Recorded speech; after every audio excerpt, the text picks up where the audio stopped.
안녕하세요. 저는 40대 중반 중소기업에서 경리직을 담당하고 있는 여자입니다.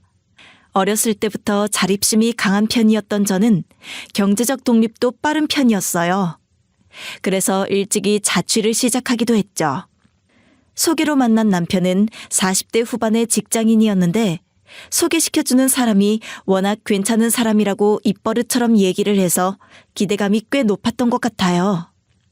그렇게 만난 남편의 첫인상은 굉장히 쿨한 사람이었어요. 집안에서 외동아들이라고 한 남편은 성격이 시원시원하더라고요. 저는 전 남자친구가 워낙 집착이 심했던 터라 크게 대인 적이 있어서 그런지 다시 만나는 남자는 꼭 집착 없고 스스로의 개인 시간을 중요시하는 사람을 만나야겠다고 다짐을 했었거든요. 그런데 남편이 딱 그런 사람이었던 거죠.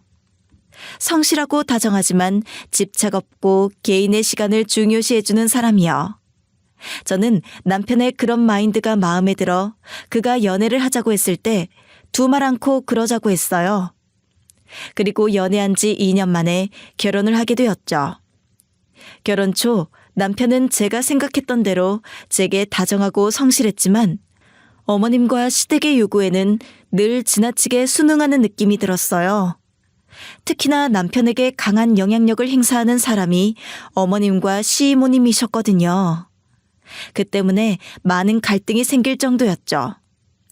시이모님은 어머님하고 사이가 좋아서 시댁에 자주 놀러를 오셨거든요.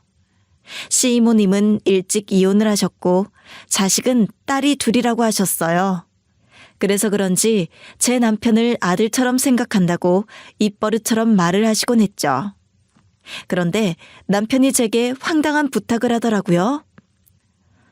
당신도 이모 다음 주에 생신인 거 알지? 본인 생일 까먹으면 아주 난리가 나는 분이라 한 달 전부터 나를 들들 볶더라니까. 당연히 알고 있지. 자기가 지난주에도 얘기했었잖아. 뭐 맛있는 거 드시러 가신대? 그게 아니라 우리 이모가 생신상을 제대로 한번 받아본 적이 없거든.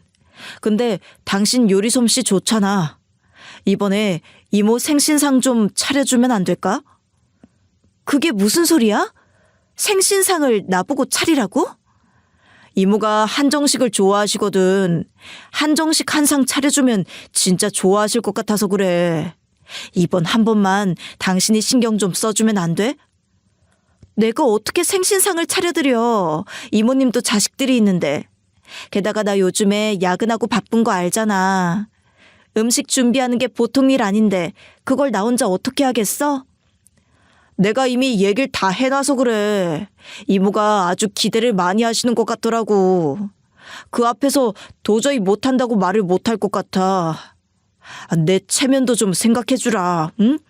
이번만 차려주면 내가 당신한테 정말 잘할게. 남편은 이미 시댁에 얘기를 다 해놓았다고 하면서 부탁 아닌 강요를 하더라고요.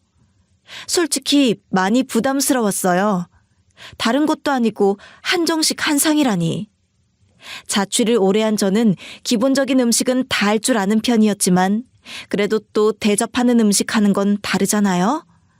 생계형 요리와 예쁜 요리는 차원이 다르고요. 남편에게 이런저런 요리를 해줘 본 적이 있어서 그런지 남편은 제 요리 솜씨를 아주 좋게 평가하곤 했어요. 하지만 편하게 남편에게 해주는 요리가 아니라 시이모님에게 드리는 요리라니 이건 당연히 어려울 수밖에 없었죠. 그런데 남편은 말을 해놔서 어쩔 수 없다면서 제게 자꾸 강요를 하더라고요. 결국 어쩔 수 없이 제가 생신상을 준비하게 됐어요. 얘기까지 다 해놨다고 하니 거기서 거절하기가 어렵더라고요.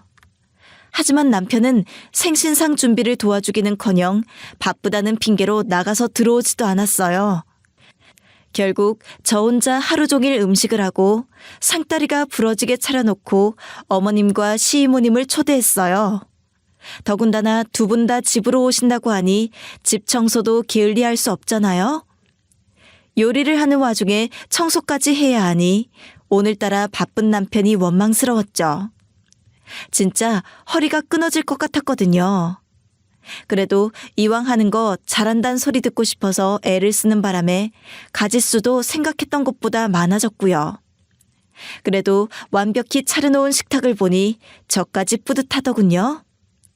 그렇게 어머님과 시이모님이 도착하셨고 뭘 이렇게 많이 차렸냐며 예의상 한마디 하시고는 식사를 하셨어요.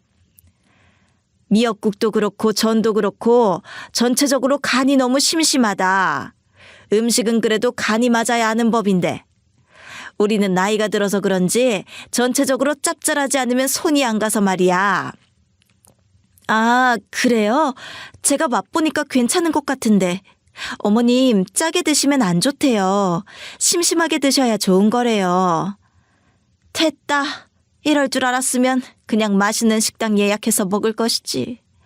꼭 집에서 준비하겠다고 승환이가 야단을 치는 바람에 기대만 잔뜩 하고 왔지 뭐니. 그런데 젓가락 가는 곳이 어째 한 군데도 없다. 가짓수만 많으면 뭐하니? 먹을 게 있어야지. 그래, 소문난 잔치에 먹을 거 없다더니 딱 그 짝이지? 그래도 어쩌겠어. 먹을 거 없어도 별로 없어도 먹어야지. 오늘 밥 해준다고 그래서 아침도 굶고 왔는데 말이야. 아, 그래?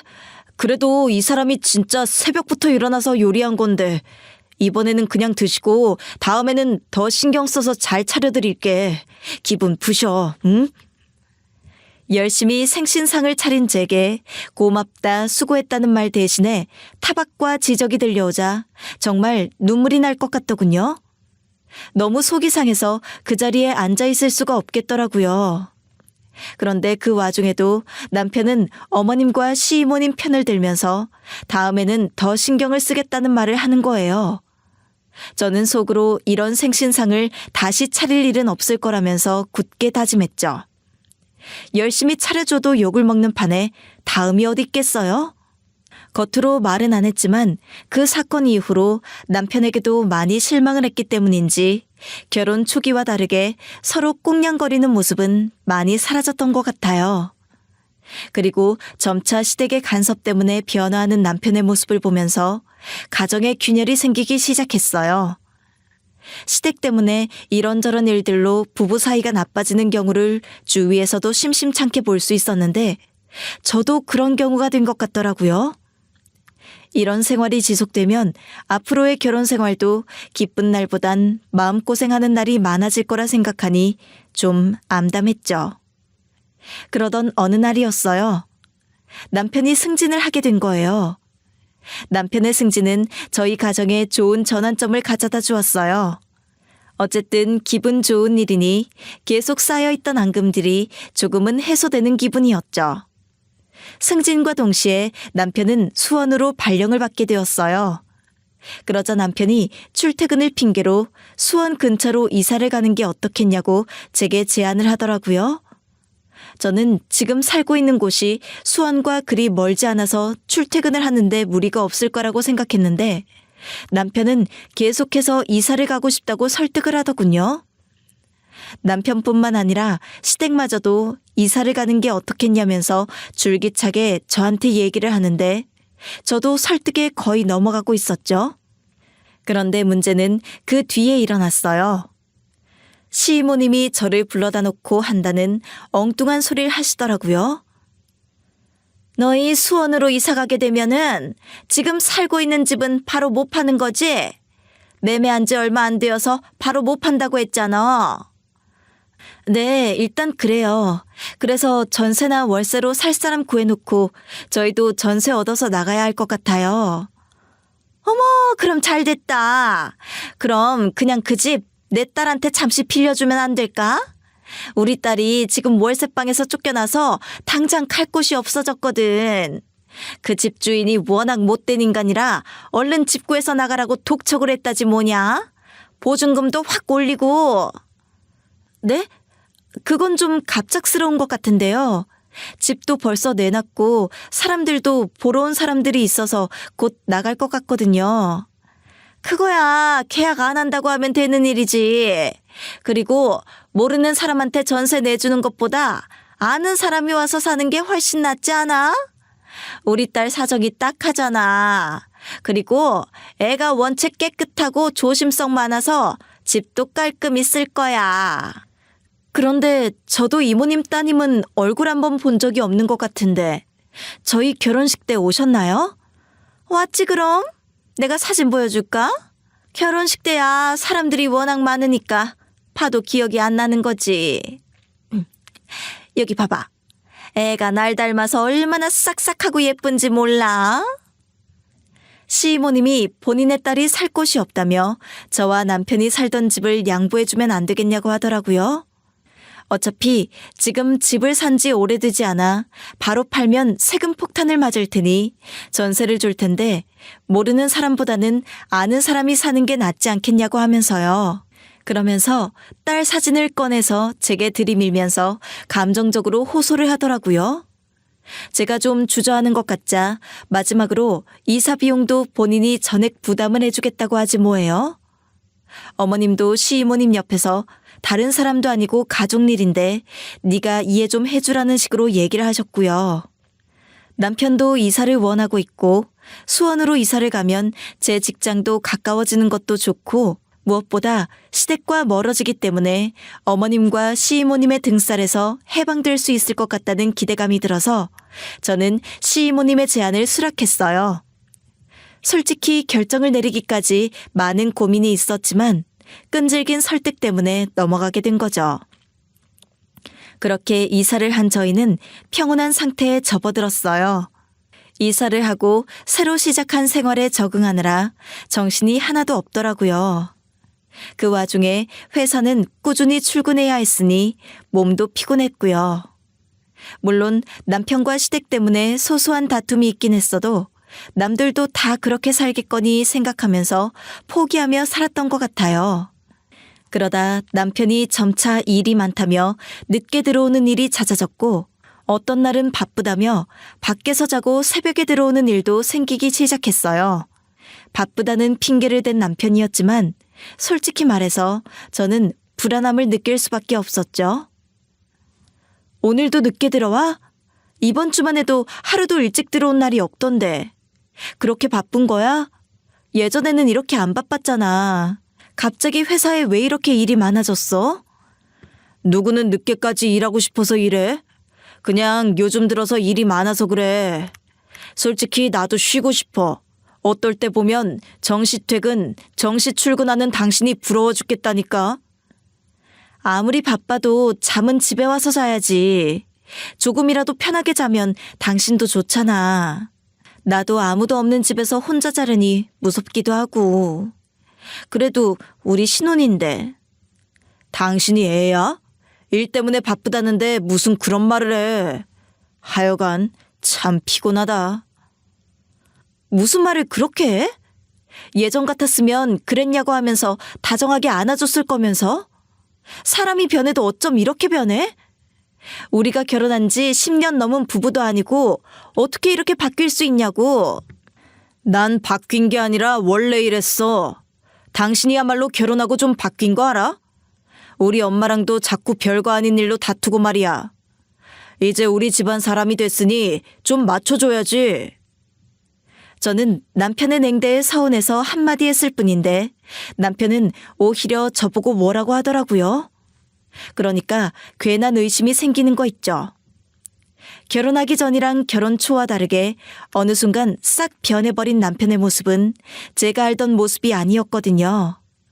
분명 제게 너무나도 다정했던 남편이었고 무엇보다 그런 면에 반해서 결혼까지 결심하게 됐는데 어쩜 사람이 이렇게 무심하게 변할 수 있는 걸까요? 제가 아무리 생각해봐도 저는 크게 변한 게 없는 것 같거든요. 당연히 제게 다정하게 굴지 않는 남편 때문에 내적 갈등이 심화될 수밖에 없었죠. 남편을 의심하고 싶진 않지만 남편이 제가 의심이 가게끔 행동을 계속하니 저도 어쩔 수가 없더라고요. 그런 와중에 어머님과의 갈등도 자꾸 일어나니 결혼 생활이 즐거울 수가 없었죠. 몸이 멀어지면 솔직히 편해질 거라고 생각했거든요. 그런데 몸이 멀어진다고 해서 결코 편해지는 게 아니더라고요. 어머님은 이제 전화로 저를 괴롭혀댔죠. 분명 지난주에도 날이 쌀쌀해졌다고 하면서 칼국수 좀 직접 만들어 먹어야겠다고 야단을 피우셔서 가서 밀가루 반죽부터 해서 해 먹었었거든요. 그날도 시이모님도 같이 오셔가지고 국수를 더 팍팍 밀어야 한다. 젊은데 왜 이렇게 힘이 없냐 등등 별별 말로 저의 오장육부를 다 뒤집어 놓으셨단 말이죠. 그런데 이번에도 전화를 받자마자 대뜸 저보고 이번 주말에 뭐 하냐며 마늘 고추장을 담글까 하는데 와서 도우라는 거예요. 진짜 말문이 턱 막히더라고요. 정말 별별 핑계를 다 대고 저를 괴롭히시려나 보다 싶었어요. 지난주에도 가서 찾아뵀잖아요. 고추장은 다음에 담그시면 안 될까요? 요즘 야근이 잦아서 몸이 피곤해서요. 죄송해요. 남들은 매주 시댁에 찾아가고 그러더라. 그런데 나는 네가 2주에 한 번씩 와도 별말을 안 했다. 괜히 서운하다 얘기하면 싸움이 날까 싶어서. 이렇게 생각해주는 시어매가 어디 있냐? 그런데 너는 고마워하기는커녕 오라는데 안 오겠다고? 일부러 안 가는 게 아니라요, 어머님. 제가 힘이 좀 들어서 그래요. 게다가 감기에 걸려서 며칠째 기침도 안 낫고 있고요. 괜히 갔다가 감기 옮길까 봐서요. 됐다. 오기 싫으면 싫은 거지. 별 핑계를 다 대고 있네. 우리 민철이는 네가 안 와도 집에 얼마나 꼬박꼬박 잘 들르는데 걔는 무슨 일이 덜 바빠서 그러고 오겠냐? 이게 다 성의의 문제지. 민철 씨가 어머님 댁에 갔어요? 참 이상하네요. 요즘 바쁘다며 집에도 잘 안 들어오는 일이 허다해서요. 어머님의 말이 의외였던 저는 의문을 제기했고 제 말에 어머님은 좀 당황한 듯 말을 얼버무리시더군요. 그러면서 아무튼 이번 주말에 와서 일 도우라는 말을 하고 전화를 끊으셨어요. 좀 이상하다는 생각이 들긴 했지만 그동안 남편을 의심하고 있었던 저는 바쁘다는 핑계로 집에 잘 안 들어오긴 했어도 시댁에 자주 간 거라면 제 생각과는 다르구나 싶어서 오히려 안심했던 것 같아요. 그리고 당시에는 너무 지쳐 있어서 아무 생각이 없기도 했고요. 결혼을 하고 친정 부모님에게 잘 사는 모습을 보여줘야겠다는 마음이 커서 그런지 저 하나만 참으면 집안에 평화가 올 것 같다는 생각이 들더라고요. 그래서 그냥 묵묵히 견뎠어요. 그게 좋은 방법이 아니라는 것도 생각 못하고 말이죠. 그런데 남편의 태도에서 점차 이중적인 면모를 느끼기 시작했죠. 제가 그냥 용인할 수 없는 상태까지 이른 거예요. 남편이 집에 늦게 들어오는 것은 물론이고 점차 저를 피하기 시작하더라고요. 글쎄 어느 날은 제가 침대에 누워있으니 본인은 그럼 소파에 가서 자겠다고 하면서 소파에 가서 잔 적도 있었어요.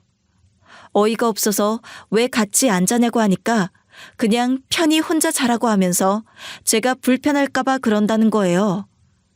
편한 게 문제가 아니라 우리 부부 맞냐며. 아무래도 부부가 아니라 동거 중인 룸메이트 사이 같다고 했어요. 그랬더니 마지못해 제 옆에 와서 자더라고요. 아무튼 그렇게 찜찜한 느낌은 늘 있었죠. 그러다가 사건 하나가 터졌어요. 집에 보관 중이던 제 예물이 사라진 거였죠. 아무리 찾아봐도 보이지 않아서 온 집안을 다 헤집고 다녔거든요. 그래도 안 보이길래 남편에게 물어봤어요. 혹시 당신이 내 예물 건드렸어? 아무리 찾아봐도 안 보여서 말이야. 내가 분명 예물함에 넣어뒀거든? 이번 주에 결혼식이 있어서 목걸이하고 가려고 열었는데 감쪽같이 사라졌다니까? 아, 그거? 나는 잘 모르겠는데? 어디 한번 잘 찾아봐. 어디 있겠지. 중요하다고 다른 데다 숨겨놓고 잊어버린 거 아니야? 이상하다. 그럴 리가 없는데. 다른 것도 아니고 금붙이들인데 잊어버리면 큰일인데 내가 어디다 숨겨놓고 잊어버렸겠어. 그럴 리가 없잖아. 걱정하지 마. 어디 있을 거야. 자꾸 찾으면 나올 것도 안 나온다니까. 마음 편하게 생각하면 툭 튀어나올 거야. 그리고 결혼식 때 다른 목걸이하고 가면 되지. 예물이 없어졌다고 하면 남편도 깜짝 놀라야 정상인데 남편은 놀랍게도 너무나 태연한 거예요. 게다가 남편은 제가 묻는 말에 대답을 회피하면서 어떻게든 다른 얘기를 꺼내려 하더군요. 아무래도 뭔가 숨기는 게 있어 보였죠. 하지만 캐물어봤자 또 저만 이상한 사람 만들 게 뻔해서 물어보질 못하겠더라고요. 그렇지 않아도 부부 사이가 예전 같지 않은 마당에 또 싸움이 일어날 게 뻔했어요. 그래서 시댁에 갔을 때 슬쩍 물어보려고 마음을 먹었죠. 그날도 여전히 어머님과 시이모님이 함께였어요. 어찌나 매번 같이 붙어 계시는지 참 신기하기도 하고 두 분이서 무슨 얘기를 하는지 제가 앞에 있는데도 귓속말로 속삭이더라고요. 마치 저를 앞에 두고 소외시키는 기분이었죠. 그래서 제가 무슨 재미있는 얘기를 하냐고 물었더니 아무것도 아니라면서 얼버무리셨고요. 저는 안 되겠다 싶어서 직접적으로 물어보기로 마음먹었어요. 이렇게 계속 시간만 보내다가는 죽도 밥도 안 될 것 같아서였어요. 그래서 얘기를 꺼냈죠. 혹시 어머님, 지난번에 저희 집 오셨을 때 예물 보셨어요? 제가 예물 넣어두는 함에 뒀는데 감쪽같이 사라져 있더라고요. 아무리 찾아봐도 보이지 않아서요. 응? 예물이 없어져? 그럴 리가 있냐? 어디 한번 잘 찾아보지 그랬어? 제가 분명히 거기 뒀거든요. 그런데 없어진 걸 보니까 아무래도 집에 도둑이 든 것 같아요. 일단 경찰에 신고를 해야겠어요. 경찰에 신고라니? 아니, 무슨 예물 없어진 걸 가지고 경찰에 신고까지 한단 말이야? 너 그거 너무 오버하는 거 아니야? 오버라뇨. 그 예물이 얼마친데요. 요즘 금값이 너무 올라서 그런지 금은방 터는 도둑들도 많다고 하잖아요. 이건 분명 제 예물함에 금붙이가 많은 걸 알고 있는 사람의 소행인 듯해서요. 그거 내가 좀 쓴다고 빌려왔다. 갑자기 우리 딸이 몸이 안 좋아져서 수술을 해야 하는 바람에 큰돈 들어갈 일이 있었는데 그런 일 있으면 진작 얘기하지 그랬냐며 네 시어머니가 갖다 줬다. 아니, 그런 일이 있으면 말씀을 하셨어야죠. 아무 말도 없이 그냥 가져가시면 어떡해요? 저는 너무 황당했어요. 설마 했던 일이 실제로 일어나다니요? 어머님은 제게 얘기해봤자 분명 반대할 게 뻔해서 몰래 그냥 가져왔다고 하더라고요. 어차피 예물함이야 넣어놓고 잘 꺼내보지 않는 거니 들키지 않을 거라고 생각했었나 봐요. 그래서 수술 잘 끝내고 돈 생기면 다시 갚아놓으려고 했대요. 하지만 아무리 그래도 그렇지. 저한테 한마디 상의도 없이 무단으로 예물을 가져가는 건 어이없는 일이었어요. 제가 그렇게 말하자 저를 따라온 남편이 옆에서 눈치를 보더니 저를 붙잡고 진정을 시키더라고요. 알고 보니 남편도 예물을 가져간 걸 다 알고 있었던 거예요. 하긴 예물함이 놓여있는 자리는 남편밖에 몰랐으니 남편이 협조를 한 것이 당연했겠죠. 남편이 태연하게 말을 할 때부터 예감을 하긴 했지만 솔직히 배신감이 들 수밖에 없었어요. 그리고 이 일이 있고부터 시댁이랑 선을 끊기로 마음먹었어요. 남편에게도 확실히 얘기를 했고 그 뒤부터 어머님의 전화도 한두 번은 받지 않았고요. 남편과도 냉전 상태에 접어들었으니 남편 또한 저한테 아무 말도 하지 않았죠. 그렇게 그동안 줄기차게 드나들어야 했던 시댁을 그 이후로 안 가도 되게 되었으니 몸은 편했을지 몰라도 마음은 여전히 불편함 투성이었어요. 그러던 어느 날 친정엄마한테서 전화가 왔어요. 자주 통화를 하는 사이라 아무렇지 않게 전화를 받았죠. 내가 반찬 좀 해서 어제 택배로 보냈는데 생각 없이 예전 너희 집 주소로 보냈지 뭐냐? 내가 요즘 이래 자꾸 깜빡깜빡 한다니까. 엄마는 괜찮다니까 뭘 또 그렇게 해서 보냈어. 허리도 안 좋으면서 그냥 좀 쉬지. 나도 반찬 다 해먹어. 그리고 아파트 앞에 반찬 가게에 반찬이 얼마나 잘 나오는데. 아이고, 네가 반찬 가게에서 사 먹는 애니? 너 내가 하는 반찬 좋아하잖아. 밥도 제대로 못 먹고 회사 다니느라 바쁜 것 같아서 좀 했지. 걱정하지 마. 그래도 힘 안 들이고 사부작 했으니 걱정 말어. 아유, 그나저나 너 귀찮게 거기로 보내서 어째? 괜찮아. 퇴근길에 가서 찾아오면 되지 뭐. 어차피 거기 살고 있는 사람이 이모님 딸이잖아. 가는 김에 인사도 하고 그럼 되지. 걱정하지 마. 뭐 얼마나 멀다고 그래. 그래, 그럼 바다다가 고기는 어여 먹고 멸치볶음이랑 진미채는 두고두고 먹고, 알지? 상하지 않게 다 챙겨 먹어야 한다. 오늘 퇴근길에 꼭 다녀오고. 아이고, 알았네요. 우리 김 여사님 속상하지 않게 잘 챙겨 먹을 테니까 걱정 마. 반찬 가져오면 내가 전화할게. 엄마는 반찬을 택배로 보냈는데 실수로 예전 신혼집 주소로 보냈다고 하시더라고요. 제게 괜한 실수로 해서 미안하다고 하시는데 괜찮다고 퇴근길에 가서 찾아오면 된다고 하고 오랜만에 예전 살던 신혼집으로 갔어요. 어차피 거기 살고 있는 사람이 시이모님의 딸이니 가는 김에 인사도 하려고 했죠. 그러고 보니 시이모님이 저한테 딸이라고 하면서 사진도 보여주고 통화도 직접 시켜주기까지 했는데 그래도 저희 신혼집에 사는 사람인데 제가 한 번도 찾아가지 않았다는 게 마음이 그렇더라고요. 시이모님이랑 감정이 안 좋았을 뿐이지 그 딸한테까지 그런 건 아니었으니까요. 그래서 제대로 인사를 해야 할 것 같아서 근처 마트에 가서 휴지를 사서 열심히 아파트 단지로 걸어갔어요. 오랜만에 제가 살던 동네에 와서 그런가 조금 변화된 모습도 보이고 여전히 낯익은 모습도 보이고 하니 좋더라고요. 남편과 시댁의 권유로 이사를 하긴 했지만 역시 정을 둔 곳이 이곳이라 그런가 좀 그립기도 하더라고요. 그런데 아파트 입구에 낯익은 차가 보이는 거예요. 한눈에 봐도 남편 차임이 확실했어요. 남편 차가 왜 여기에 있는지 영문을 알 수 없었죠. 그래서 뛰어가 안을 쳐다봤는데 운전석에는 아무도 없었어요. 저는 혹시나 해서 남편에게 전화를 걸었어요. 여보? 여보, 왜 전화를 받고 아무 말이 없어? 여보세요? 아무래도 이상했어요. 한참의 신호 끝에 전화를 받긴 했는데 남편은 아무 말을 안 하더라고요. 쎄한 느낌이 확 들더라고요. 왜 여자의 촉 같은 거 있잖아요. 그 예리한 촉이 맞을 때가 많기도 하고요. 이대로는 안 되겠다 싶어서 저는 재빨리 집으로 올라갔어요.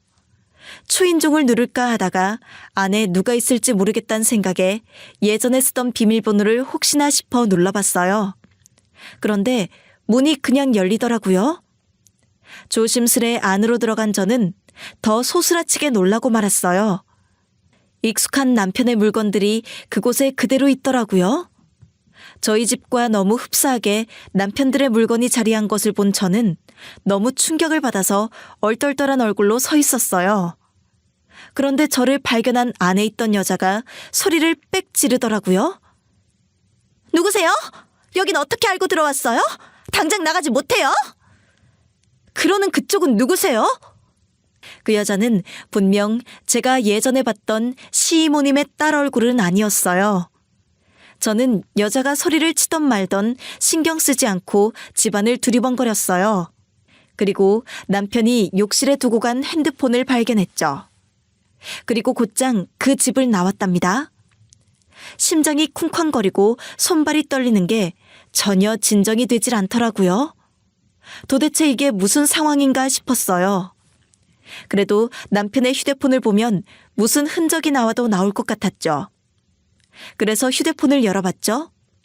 휴대폰 안에는 어째서 얼굴도 모르는 낯선 여자가 제 신혼집에 있는지 그 이유를 충분히 알 만한 증거물들이 쏟아져 나왔죠.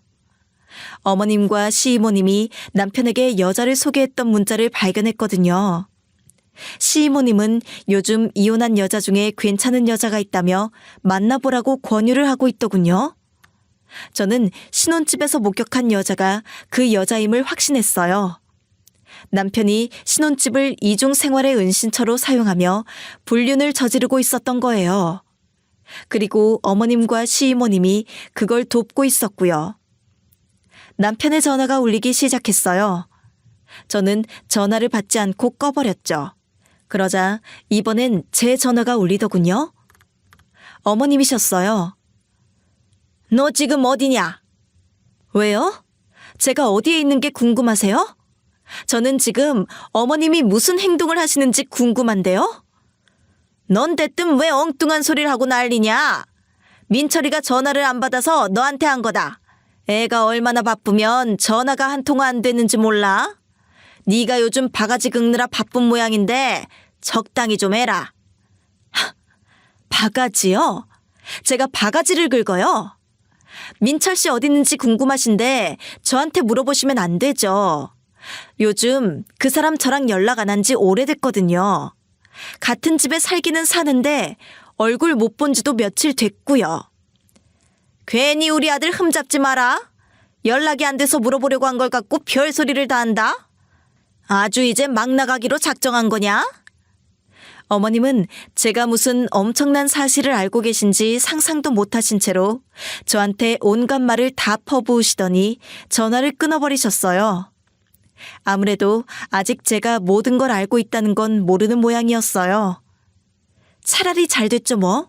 저는 남편의 휴대폰에서 증거가 될 만한 자료들을 전부 제 휴대폰으로 옮기고 휴대폰을 꺼버렸어요. 손발이 떨렸지만 최대한 차분해야 할 것 같더라고요. 그리고 신혼집으로 다시 찾아갔어요. 지금쯤이면 제가 남편의 휴대폰을 가져간 걸 알았을 테니 적어도 남편과 상간녀가 같은 자리에 있을 거란 생각이었어요.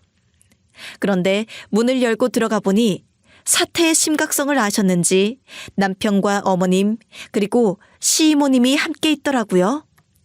상간녀는 어디로 갔는지 보이지 않았고요. 어째서인지 아무렇지도 않아 보이는 그들의 얼굴을 보며 저는 남편의 문자 내용과 사진 그리고 동영상까지 전부 꺼내 보이며 남편의 불륜과 어머님과 시이모님이 그동안 불륜을 도왔다는 사실을 폭로했어요. 남편의 휴대폰에는 상간녀와 나눈 대화뿐만 아니라 사랑을 속삭이는 영상도 포함되어 있었거든요. 어떻게 이모님이 소개한 여자와 다른 집도 아닌 우리 신혼집에서 만날 수가 있어? 네가 인간이면 이럴 수 있냐 이거야. 내가 일부러 그랬겠어? 어쩌다 보니까 상황이 이렇게 된 거야. 그런데 넌 내 말을 듣지 않고 남의 휴대폰을 가져가서 막 뒤져보면 어떡하냐? 내 휴대폰 당장 내놔. 그래, 넌 지금 이깟 휴대폰이 중요해? 하긴 이거 아니었으면 네가 나 모르게 무슨 짓을 하고 다녔는지도 몰랐을 테니까 중요하긴 하겠네. 그리고 어머님, 어떻게 이 사람이 다른 여자를 만나게 도와줄 수 있어요? 이게 말이 되는 상황이에요? 네가 아까 왜 그렇게 길길이 악을 썼는지 이제야 알겠구나. 근데 아무 얘기도 안 듣고 무작정 고함부터 치는 버릇은 누구한테 배운 거냐? 그럼 지금 제가 제정신이겠어요? 상황이 어떻게 돌아가는지 뻔히 보면 다 아는데 무슨 변명이 필요한데요? 저는 남편에게 시이모님이 소개한 여자와 신혼집에서 어떻게 불륜을 저지를 수 있냐고 소리쳤어요. 남편은 제가 큰 소리를 내자 잠시 움찔하는가 싶더니 이내 주절주절 변명을 늘어놓더군요. 뭐가 그리 할 말이 많은지 아주 어이가 없더라고요. 정말 그 뺨을 그대로 올려치고 싶은 걸 주먹을 꽉 잡아서 참았어요. 진짜 제 인내심에 존경의 박수를 보낼 정도였죠. 그리고 어머님한테도 어떻게 이럴 수 있냐고 소리쳤어요. 남편에게 여자를 소개시켜준 원흉인 시이모는 그런 저를 보면서 가만히 눈을 흘기고 있더라고요. 누구 때문에 제 가정이 파탄이 났는데 어쩜 저리 뻔뻔할 수 있을까요? 저는 저를 쏘아보고 있는 시이모를 지지 않고 맞서 노려봤어요. 제가 매서운 눈으로 쳐다보자 본인도 찔리는 구석이 있는지 슬쩍 고개를 돌리더라고요. 그렇게 남편과 시댁의 음모가 명백히 드러나고야 말았죠. 저는 그 순간 제정신이 아니었어요. 저를 배신하고 셋이서 작당 모의를 했다는 사실에 정말 참을 수 없이 분노했죠. 게다가 반성은커녕 어쩔 수 없다는 말로 일관하는 그들의 태도에 더욱더 화가 솟구쳤고요. 하지만 남편은 바로 다음 순간 뻔뻔스럽게 나오더군요. 네가 그렇게 배신당했다고 느끼면 이혼하면 될 거 아니야. 어차피 나 너랑 이혼할 작정이었어.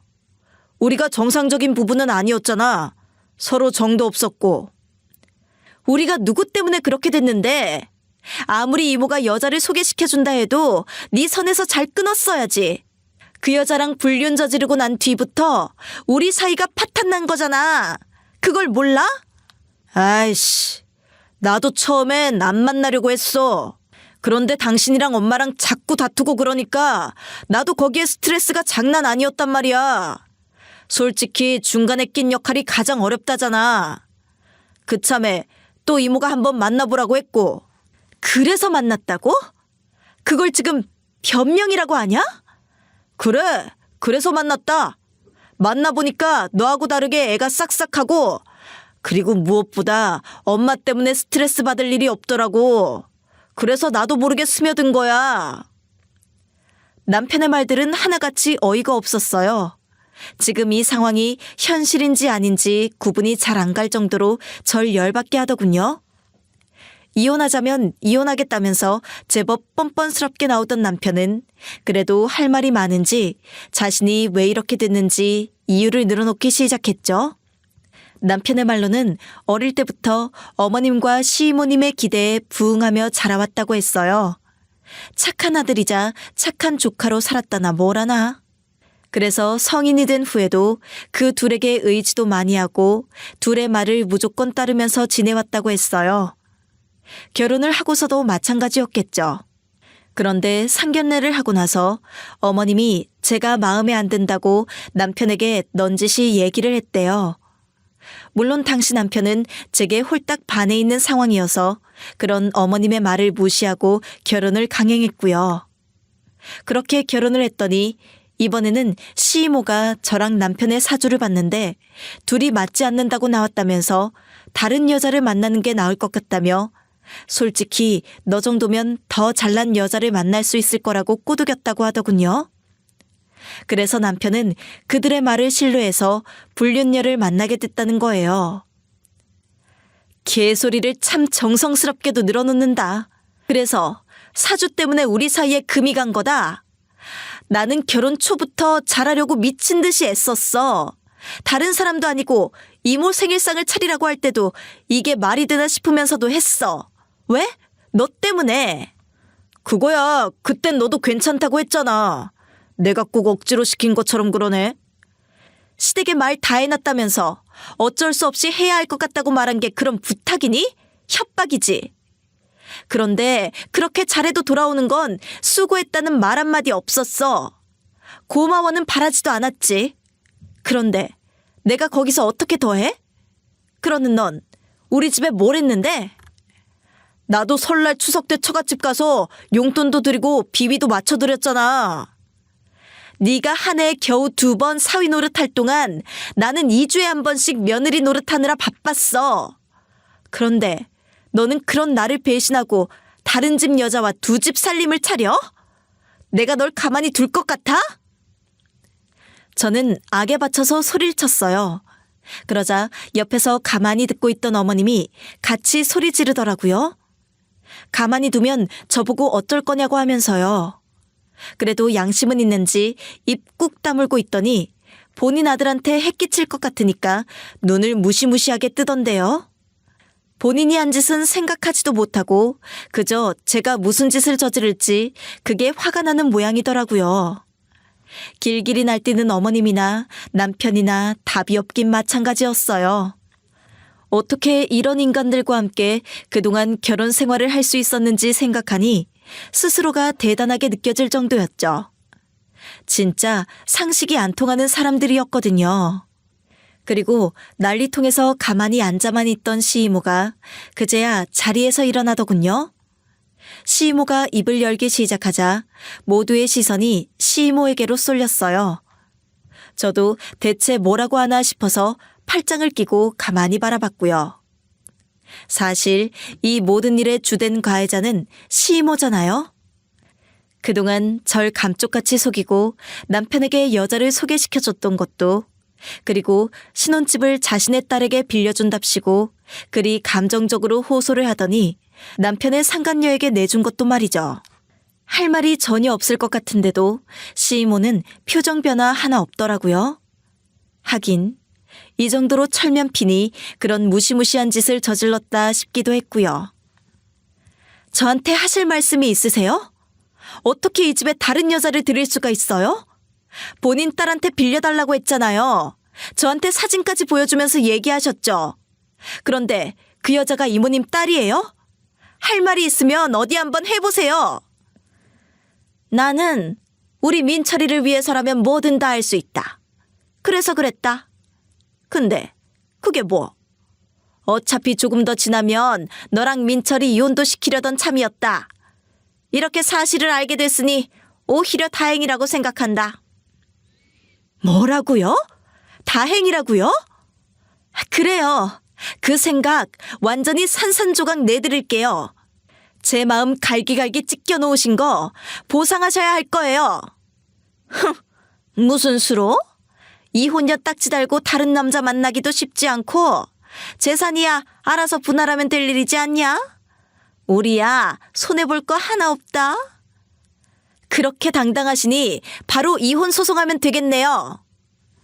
저는 시이모의 말을 듣고 그들을 바닥까지 내리꽂아야겠다는 결심이 확고히 들었어요. 여기서 절대로 물러서고 싶지 않더라고요.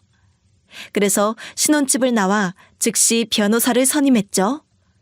그리고 변호사와 함께 이혼 소송을 준비했어요. 제가 갖고 있는 모든 증거가 명백했기 때문에 변호사는 무조건 제 승리를 확신했어요. 저는 단 한순간도 남편과 얼굴을 마주하고 싶지 않았기 때문에 짐을 싸들고 바로 친정으로 내려갔어요. 친정 부모님께서는 전부 화들짝 놀라실 수밖에 없었죠. 잘 사는 줄 알았던 딸이 갑자기 이혼을 하겠다며 왔으니 얼마나 놀라셨겠어요? 그래도 제 모든 사정을 알고는 저를 감싸주셨어요. 덕분에 제 상처가 조금은 회복될 수 있었죠. 저는 남편의 불륜 사실을 회사에 통보했어요. 삽시간에 남편 회사 안에서 불륜 사실이 퍼졌죠. 남편은 사내에서 홍보지 모델을 할 정도로 꽤나 평판이 좋은 사람이었거든요. 그런데 갑자기 말도 안 되는 막장 드라마의 주인공이 되었으니 이미지 타격이 엄청났겠죠? 회사 측에서는 남편의 행동이 회사 이미지에 악영향을 끼쳤다며 승진을 취소하고 징계를 내렸어요. 법원에서는 남편의 불륜과 시댁의 의무를 명백히 밝혀주며 저에게 유리한 재산 분배와 위자료를 지급하라고 명령을 내렸어요. 저는 가정 파탄의 원인인 시이모에게도 위자료 소송을 걸었고 시이모는 저 때문에 많은 돈을 지급할 수밖에 없게 되었죠. 상황이 그렇게 되자 저한테 전화를 걸어 따지더라고요. 저는 하소연이라도 할 줄 알았는데 제 생각과는 너무 달랐죠. 내가 무슨 돈이 있다고 나한테까지 위자료 소송을 걸어? 너 진짜 나한테 이렇게까지 해야겠니? 제가 뭘 어쨌다고 그러세요? 제가 소송 건 내용 중에 거짓인 게 한 톨이라도 있었나요? 어쩌면 제가 이혼하게 된 배경이 그쪽 때문인데요? 그쪽? 너 지금 나한테 그쪽이라고 그랬냐? 보자 하니까 얘가 사람을 아주 물로 보네? 내가 너 이렇게 싸가지가 없으니까 우리 민철이 짝으로 안 어울린다고 한 거야. 그럼 이혼한 마당에 그쪽이라고 불러드리는 게 용하지 아줌마라고 불러드려요? 아, 할머니인가? 하긴 얼굴을 보면 할머니 같기도 하고. 너 지금 말 다 했어? 내가 너 가만히 둘 것 같아? 제발 가만두지 않았으면 좋겠네요. 어디 한번 해보세요. 제가 눈 하나 깜짝 하나. 그래도 사과라도 하면서 위자료 소송 취하해달라고 빌 줄 알았는데 아주 당당하기 그지없었어요. 본인이 뭘 잘못했냐고 바득바득 우기는데 진짜 대화할 가치를 못 느끼겠더라고요. 그래서 바로 전화 끊고 차단해버렸죠. 그렇게 위자료 소송으로 인한 합의금을 두둑히 받고서 모든 소송이 마무리되었답니다. 저는 시댁과 남편에서의 해방감에 기뻐했고 경제적으로 안정된 삶 속에서 새로운 삶을 준비할 수 있게 되었어요. 반대로 남편은 승진이 취소되고 6개월간 월급도 받지 못하는 징계를 받게 되어 경제적으로 몰락하고 말았죠. 본인 인생 본인이 망쳐놓고서 그것도 제 탓으로 몰고는 아주 온갖 곳에다 저를 나쁜 년으로 소문을 내놨더라고요. 저는 굳이 그걸 정정하고 다니진 않았어요. 어차피 진실을 알 사람들은 다 알 테니까요. 그리고 머지않아 남편 곁에 지인들이 남지 않고 하나 둘씩 떠났다는 것도 알게 됐어요. 아무리 남편이 아니라고 제 욕을 하고 다녀도 어차피 모든 증거들이 남편이 나쁜 놈이라는 걸 알려줬으니까요. 게다가 남편은 2집 살림하면서 그동안 돈도 적지 않게 들어갔기 때문에 이미 빚도 진 상태였더라고요. 그 와중에 저한테 재산 떼주고 위자료 떼주고 나니 남은 게 뭐가 있었겠어요? 그리고 빈털털이 된 걸 본 상간녀도 당연히 남편 옆을 떠났겠죠? 어머님과 시이모도 동네에 소문이 쫙 퍼져서 동네 사람들에게 모두 외면당하고 얼굴도 못 들고 다닌다고 하더라고요. 그렇게 본인 아들 조카 위하더니 결국 조카 인생도 망치고 본인 인생도 망친 셈이죠. 그렇게 모두 떠난 후 후회만 남은 남편은 제게 눈물로 호소를 했고요. 하지만 당연히 아무 소용이 없었어요. 전 지금은 다른 집으로 이사를 해서 혼자만의 라이프를 즐기는 중이에요. 최근에는 스스로의 이혼을 기록하는 브이로그도 시작했어요. 소소한 일상들을 기록하는 건데도 사람들과 소통하는 재미가 엄청나더라고요. 앞으로도 이렇게 행복하게 살려고 해요. 그럼 제 사연에 공감해 주시고 같이 들어주셔서 정말 감사드리고 댁내 두루 평안하시길 바랄게요. 감사해요.